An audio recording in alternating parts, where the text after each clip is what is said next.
Hi, and welcome to this new episode of Dreamers and Doers, where I interview people who follow their passion and use it to make the world better. And I think that's you, Oli. That's me. Welcome to the show. So, Thank you very much. Oli, Thanks for having me.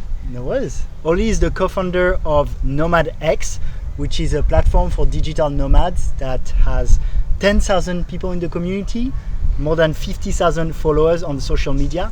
And you've been a nomad for 7 years, a digital nomad for more than 4 years now. That's right. As usual, I like to start with a little bit of background on your story. So, Oli, what's your story leading to becoming a digital nomad? So, yeah, man. So first of all, thank you very much for having me. It's a pleasure to be here. And yeah, my story, I would say my story started officially about 7 years. It's almost 8 years now then ago. I'm originally from Switzerland, and I kind of like been entrepreneurial all my life and traveled a lot, but I always felt there is more to it, and I wanted to explore the world, and I don't want to be attached to one location. So as I said, about 7-8 years ago, I was getting rid of one of my companies, and I decided to sell everything back home, like literally, like really, like everything, and put all my belongings in one backpack and to start to travel the world. That's why I said at the beginning I was a nomad. I was not like super digital. I was kind of like familiar with online business, because in my last company we also were running an online shop, so I knew about e-commerce and all that stuff. But I started to travel around the world, and I was doing many different jobs. You know, like jobs like nomads do, you know, working in a bar or in a hotel, and like the classy stuff. And the turnaround point, I think, came about like 3-4 years ago. It's about 4 years ago now, when I was living in Vietnam, and where I was running a company for dirt bikes, which is a big passion of mine. And we wanted to develop an app, which is a long story. I don't want to go into too many details, but we wanted to develop an app pretty much to run the company to trade bikes online. That was the goal. And it didn't work out. I was running out of money. I couldn't finish the development, so the whole project failed. But on a positive note, I realized when you can run a bike company remotely, you can pretty much run every company remotely. And that was the breakthrough moment.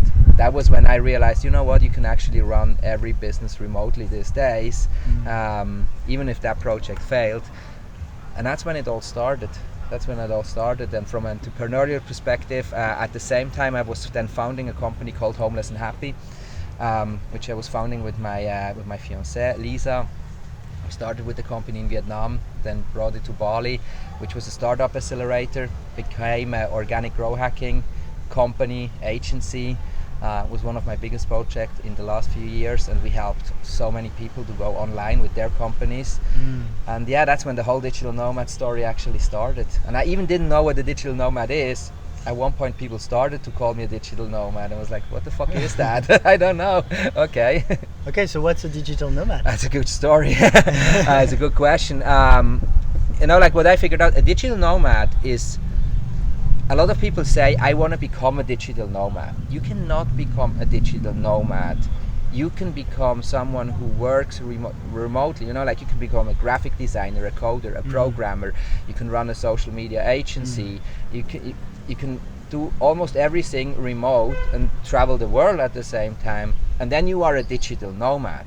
You know, like, but if you are coming to me and you say, Oli, I want to become a digital nomad, it's like, okay, then we need to figure out what you want to do, what job you want to do. So I think that's a lot of the misunderstanding people have, or it's even not a job. It's not a job. It's just a high level wording for everything what happens below. And that's I find a lot of people starting as a nomad, as you'd say, and working more in bars and having little jobs like this. Digital nomad, I'd say in my head, is that you can live wherever you want and work from wherever you want, but usually it'd be, as the term digital says, working on your laptop, and I personally identify it with making maybe a certain level of revenue to be comfortable having this Right. lifestyle. Right. That's absolutely true. Absolutely. Yeah. And I think like that's where it separates it, you know, like yeah, you can be a nomad, and a lot of people been nomads and traveled the world and had all these little jobs, but then going digital is a different story. But on the other side, it's not. But what a lot of people misunderstood, or still misunderstanding, is also they think you have to be an entrepreneur to work remotely. You have to build your own business. You have to have your own company, which is absolutely not true. Because these days you can just also be hired by another company and work as many different positions, because a lot of people are giving you the opportunity to go remote and to work remote, and they don't care that you come into the office. They don't care if you're in Bali, in Mexico, in Berlin, or wherever. And I feel at the moment, with coronavirus, we're in the middle of it, hopefully more at the end, but we'll see. A lot of people who work in normal companies, they've started working remotely. And I'm sure a lot of them will figure out that it works pretty fine. So do you feel the current situation is going to accelerate the digital nomadism movement? For decades. It speeds up massively. Because it's exactly what you said. People have been forced now to work from their homes. So exactly how you just explained it, a lot of people will have a mindset shift where they are like, you know, when I can work from home, I can also work from Brazil.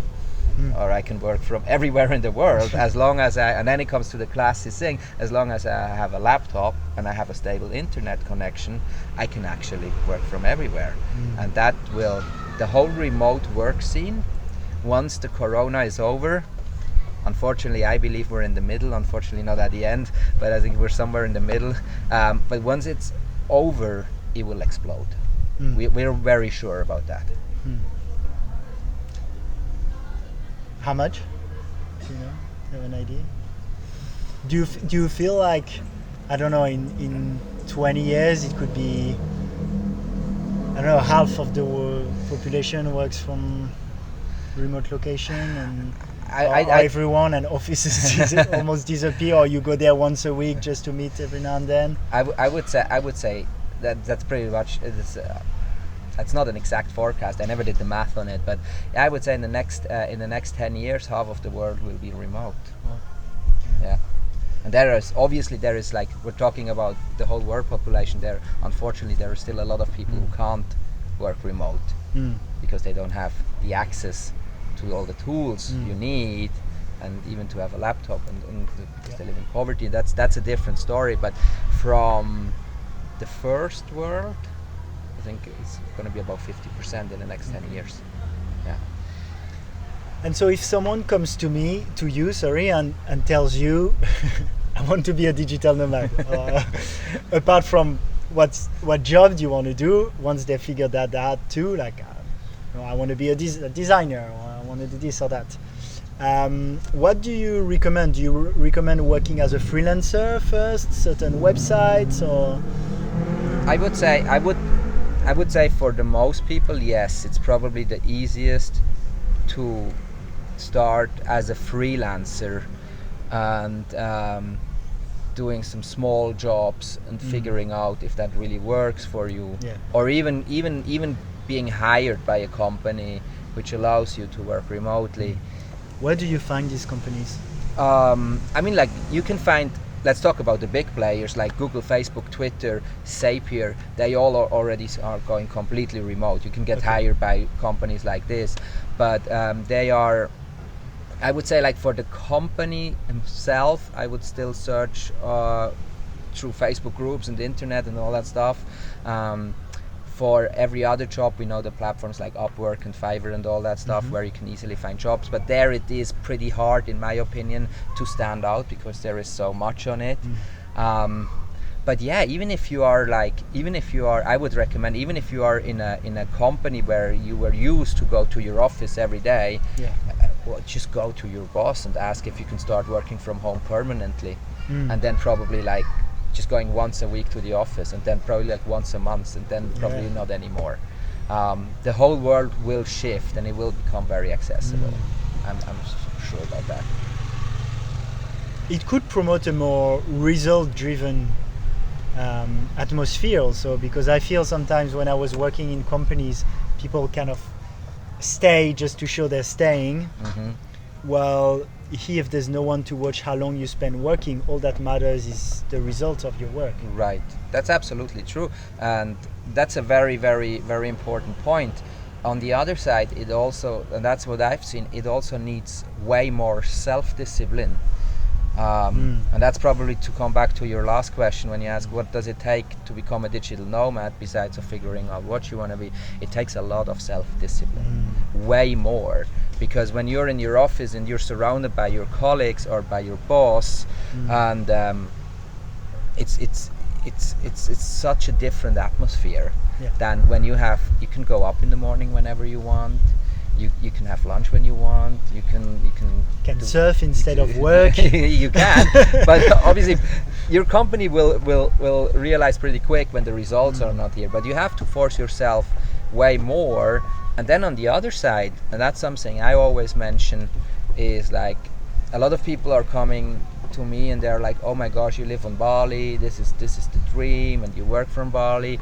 And I'm like, yeah, it is beautiful, but it also needs way more self-discipline than I would be in Germany, because here, I mean, look around, it's beautiful, right? And you have the beach, and you can lots of distractions everywhere, and then a place where you have a lot of tourists, and they only are on holidays, and then you have friends visiting and they're on holidays and they want to do stuff, so you need really to push hard. And I had that many times where I was like, fuck, I want to be back in Germany or Switzerland in an office and it rains outside, so I have no distraction, like I can get shit done. So yeah. Nice. Yeah, do you know Osho? Osho? He's a spiritual teacher. No, I don't. And he has a book called Freedom, and in it he says, well, freedom comes with responsibility. Like, right. People who don't have freedom, they usually don't have responsibilities. Right. And then some people, they think freedom, no responsibility. Not at all. Like, if you get a life of freedom, which is what you have with a digital nomad lifestyle, you have more responsibility in a way. Very true. And you need that. That's very true. Absolutely. More discipline. Absolutely. So we're in Bali now. It's a pretty good location for digital nomad. It's a beautiful place, isn't it? What would you say are the hottest spots for digital nomads, and why? I guess you want something not too expensive, good internet, good communities. I mean, that's kind of like I think that's the main thing people are looking for, right? It's like beautiful weather, usually somewhere at the beach, stable internet, cheap living costs. And Bali obviously is a hotspot for, but then it's also like at Thailand is Chiang Mai, or the whole south of Thailand. Cambodia becomes a hotspot. Malaysia becomes really cool at the moment with Langkawi. So whole Southeast Asia develops pretty much into that direction. A lot of nomads or digital nomads in Vietnam.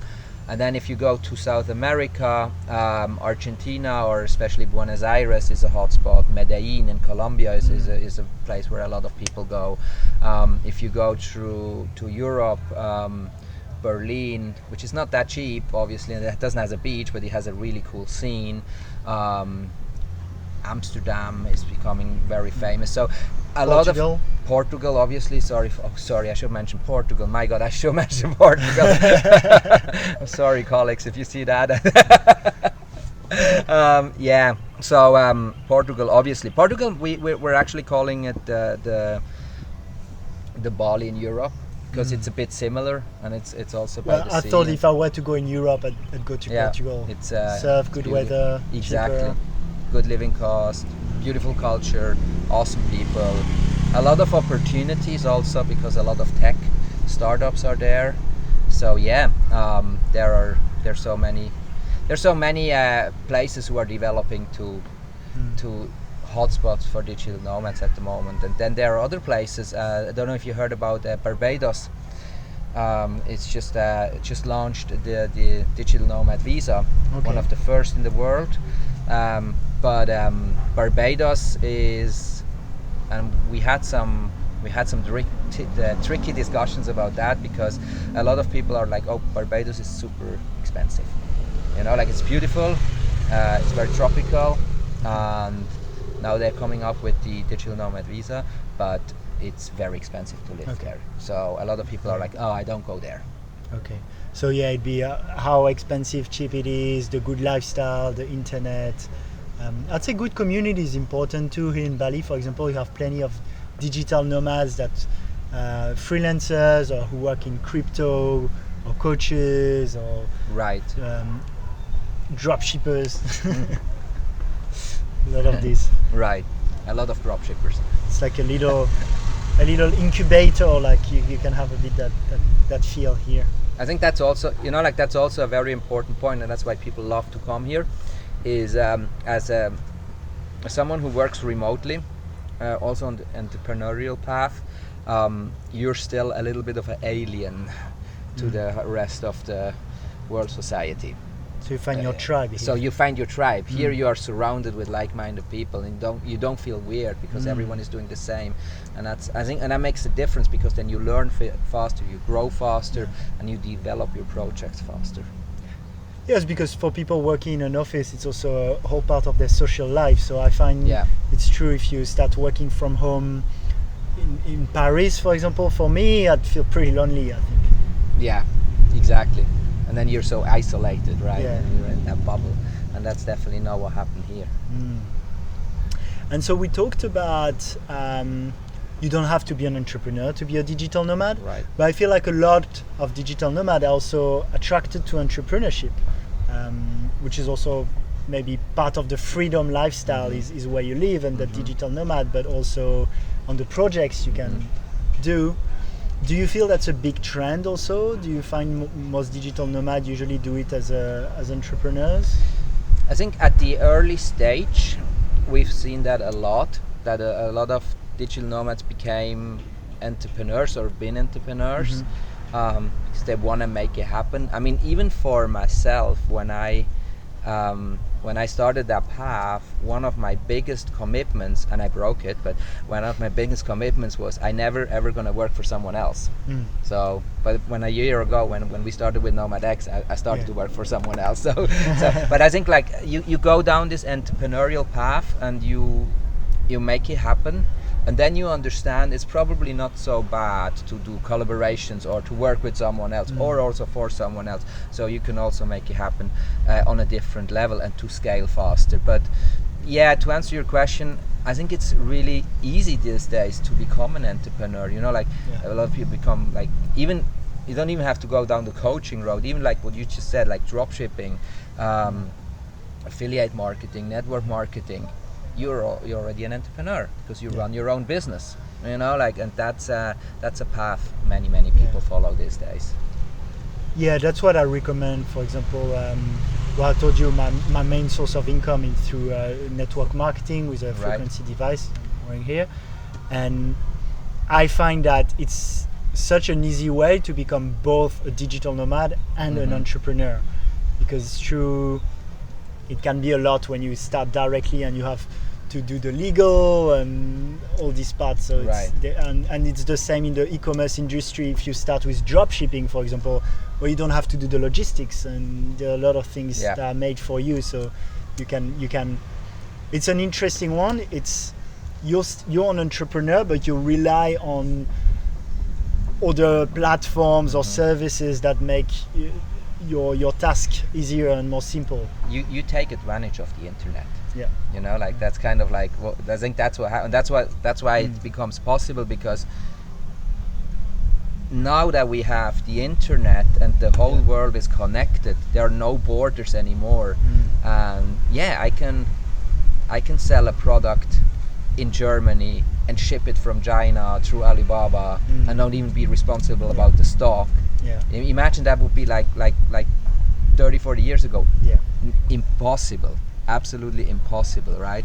So through that new world, and there are no borders, no limitations, stuff like that becomes accessible for everyone. Yeah, and I think it's about being smart also on partnering. I talk sometimes about the entrepreneur wanting to be independent, but when often it's smarter to be interdependent, which meaning you keep your independence, but you also weave it into, you're smart about what's already been created rather than I've been there, solopreneur, I do the design and the legal and I do everything, and it's just not efficient. So there are ways. Drop shipping is one, network marketing is one, where you use those bigger actors, or doing Facebook ads, for example. Yeah, there are so many opportunities these days, because nowadays, and that's a very good example what you made, because imagine, like, even if you run your own coaching business or you run an agency and you need a logo, you just go on Fiverr and you find someone who's doing your logo for $10. Is probably sitting in India, but is doing a really good job. That's how connected the whole world is, and everything comes together, and you can outsource. But it also has its disadvantage. That's what I've seen, because what a lot of people see these days is, because we're so connected, they are seeing so many opportunities in terms of, like, oh, I'm selling a product, I'm selling a service, and now I can sell that service or product to the whole world, because we're all connected, and everyone is, oh my God, it's gonna work, because so many people are gonna see it. What people forget is, like, you're not just selling to the whole world, you're competing with the whole world now. And that makes it that's why a lot of people fail. Well, that's what Gary Vee talks quite a bit about, that you interviewed recently, by the way, and it's like it's never been easier to start your business and to live that lifestyle, but guess what? Because it's never been easier, so many other people do it, and when you address the internet, you want to be niche in a way. Right. You want to be niche, you want to be personal branded, you want to be outstanding. I mean, when I remember the last company I had back home in Switzerland, it was kind of like acting like it was a shop for DJ equipment, also acting like an agency, and we were competing with local businesses, and once we were growing and becoming a little bit bigger, maybe with some of the European businesses as well. We were doing advertisement in newspapers, television, cinema, like really classy, and that was like really easy to have an overview and to be in control, like, and now these days it's like, with the Facebook ads, like I can smash an ad and target 20 to 25-year-old man in China who are interested in whatever, like so specific, and that's kind of like, it becomes possible for everyone, and the competition is massive. It's like, and it will become way bigger. So you wanna have a personal brand, and you wanna be, which you said, niche, to stand out. Because if you can't do that, if you're like just on the surface, I don't believe you're gonna make it. That's a pretty good point. Talking about Gary Vee, you love him? Oh, I do. You did an interview with him. Was it like 2 weeks ago? I think it's about 2-3 weeks ago. Time is running fast. I do. Let's say I respect him very much. He's been an inspiration for me over the last few years, because I believe in the hustle. I believe in hard work, and that's pretty much what I do. So he's always been an inspiration. And do you feel you have to work hard to be an entrepreneur with a digital nomad lifestyle? Look, that's a very tricky discussion we're going right now, because I think at the beginning, yes, you have to. But that doesn't mean that you shouldn't work smart, because working smart is also very important, and it starts. So what do you call work hard? Work hard is like, so what I'm let me put it like this. What I'm really against, and that's something I really can't stand about the whole digital nomad remote work movement, is this concept a lot of people have in their mind, or it gets promoted online all the time, by living the laptop lifestyle, working 3 hours from the beach and making 7 figures. This is just bullshit. Like, this is just not how it happens. By the way, no one works at the beach. It was even tricky to set up a podcast like this here. Like, don't imagine there would be sand. But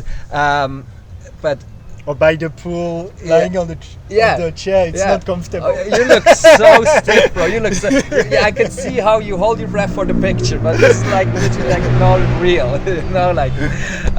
I mean, myself, I can't even work in co-working spaces. I don't like co-working spaces because I get so easily distracted. I need to have my own office room, and I'm always like, one of the main reasons why me and my partners and my companies became successful is not because I have more talent or I have better ideas than others. I just worked more. And harder, and that's what I believe in.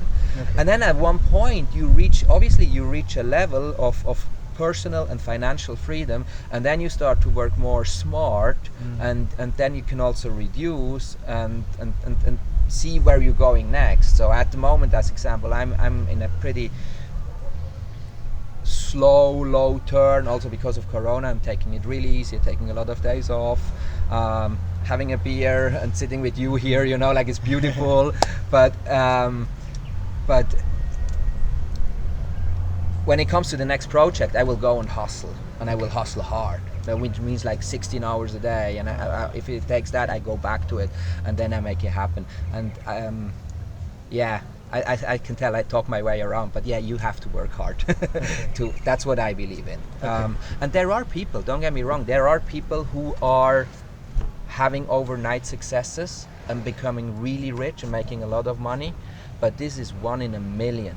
Okay. Like this is like if you're a garage band and you compare yourself to the Rolling Stones, or or you drive race cars and you wanna ride Formula One, there's like 1 in a million who goes there. Everyone else, all of us, we have to work hard to go there. There is no shortcut. Okay. Does that make sense? Yeah, it does. It does. Yeah. It's not my beliefs, but and my experience, but yeah. I like Gary Vee, but I'm more a son of Tim Ferriss. Okay. Have you heard for? I mean, who didn't? My personal experience with I mean, the 4-hour work week was probably one of the first books I read, starting my nomadic journey, and I was fascinated. I was definitely fascinated. I learned it the hard way for myself, that it's not gonna work like this. But just to give you a funny example, I don't know if you know, but even Tim Ferriss and Gary Vee, by now they're kind of like partnering up and doing stuff together because they see similar resources they can share and stuff like that. So it is about the mix. And the 4-hour work week is a brilliant book, is a genius book, and there are many things in there I definitely believe. But for me, it's about, as I said, it's about the hustle, it's about the mix, and it's about making it happen, then slowing down, and then going back to it. Or yeah, it's interesting for me. It really depends what you call work, because most of my job is personal development. It's being like, if you build a personal brand, for example, well, surfing and going to the gym is part of your work in a way. Yeah. Or absolutely. Relationships, for example, they'll be part of the work. So in this way, everything is so it's hard sometimes to know exactly. To me, you need to be committed. Yeah. So for example, for me, it's having a very healthy lifestyle, or it's being my best self, being caring, being nice to people. It's like a real commitment but yeah, I think it's a name thing. Like working hard to me has that connotation that for example, here, like, it's work, but I don't feel like I'm working hard. Exactly, but yeah, I agree. There's a coconut in my hand. I definitely, yeah, exactly. Is it work at the moment? No, we're having a beer. I don't know if that's work but it kind of is work, right? But it's not work. But if it's the commitment, then that's very true. Because when you build I also believe when you build your own business, when you build your own brand, then work doesn't feel like work. Yeah. Like 16 hours working on my own projects. Yeah. I probably work 24 hours on my project, because even if I relax, I think about it. But these 16 hours, they don't feel like 16 hours like they felt when I was In my early days, when 16, 17, I did my apprenticeship as an electrician, working on construction. I hated it. It was horrible. Even 2 hours of work felt like 20 hours, you know, like, and I was counting, it was like, oh my God, only half an hour. Oh my God, you know, like, when is it over? And you count, oh, it's Thursday. Oh, finally it's Friday. And then, oh, it's Monday again, you know, like that bullshit. Which is now completely different. Since many years, it's completely different. Sometimes I don't even know what day it is, and I just work and I enjoy it. So work is not work, but it doesn't mean that I don't work hard, because I know, and we said that before, we have a lot of different opinions about how to live life. And I believe, honestly, you are definitely working as hard as I do.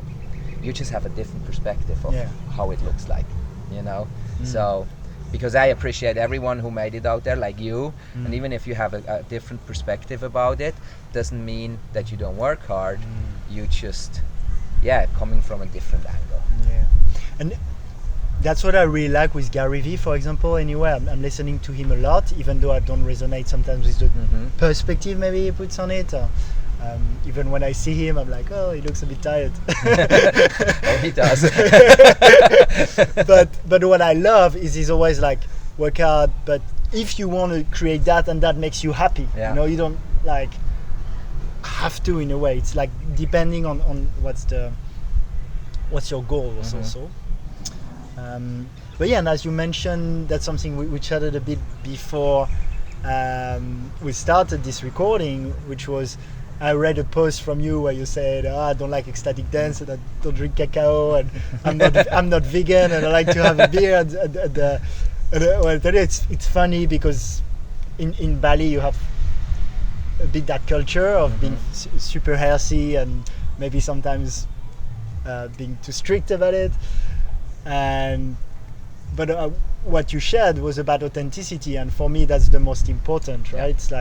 It's like those differences are so small, and in the end, and that's something that's big also in Gary Vee's speech, by the way. It's like being really authentic. So I could see it's something that's really important to you. That's something that's very, very important to me too. I definitely prefer to speak to a non-vegan or non-cacao ceremony lover who is himself, rather than someone who pretends. Why is authenticity so important to you?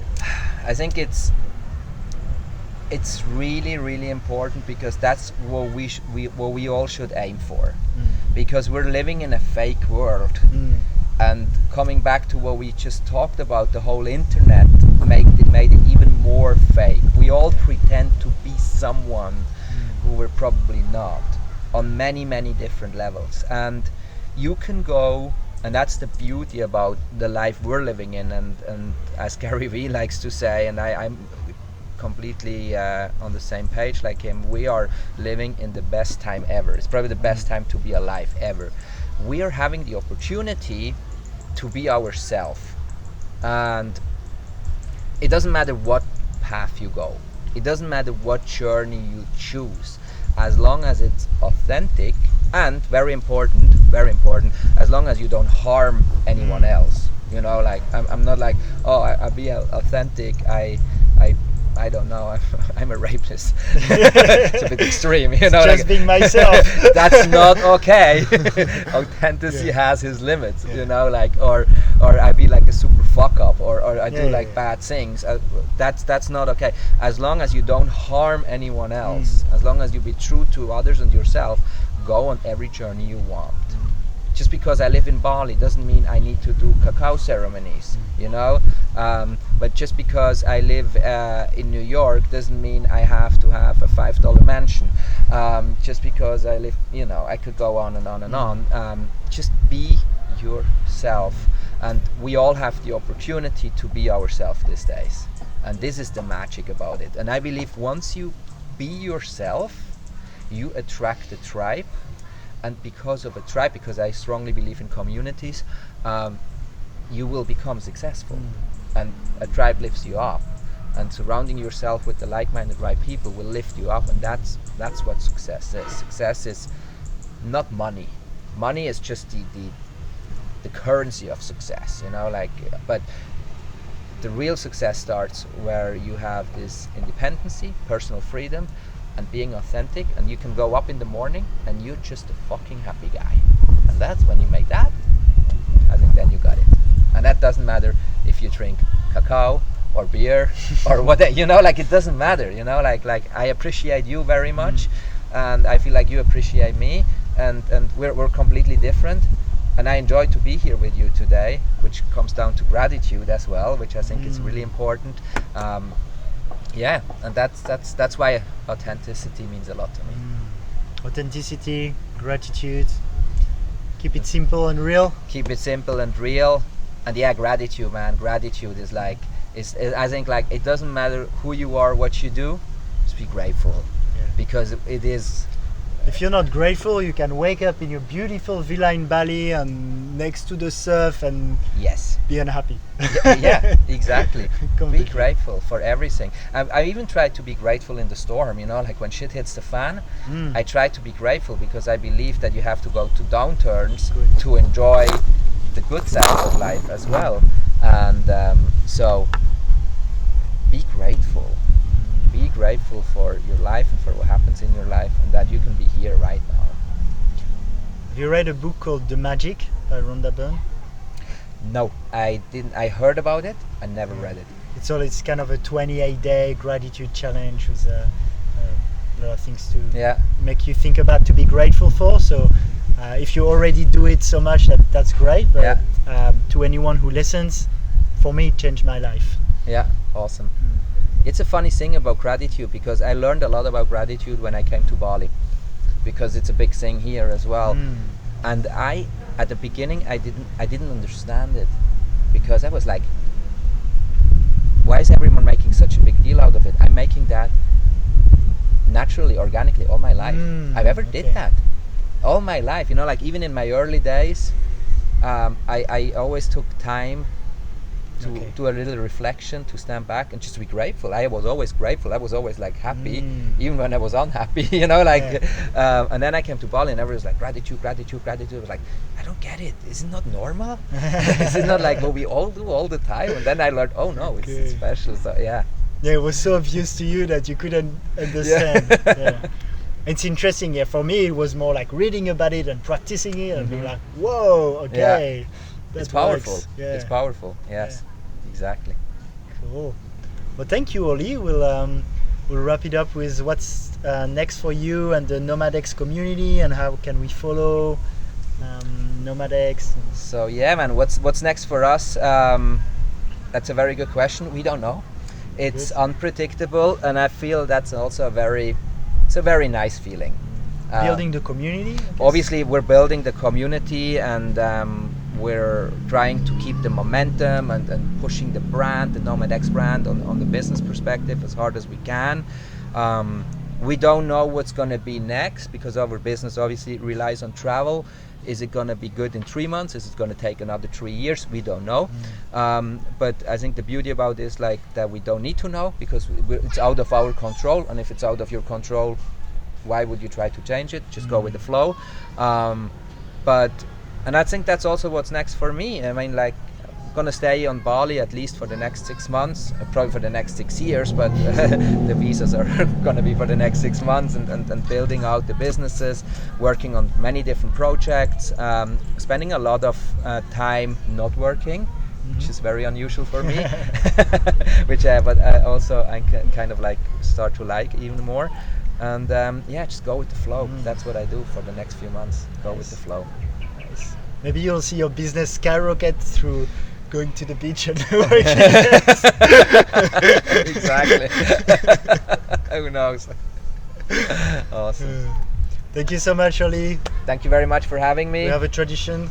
Finish with a little hug. Oh, thank you, bro. I appreciate you, man. Thank you to the listener. Thank you, guys. Thank you.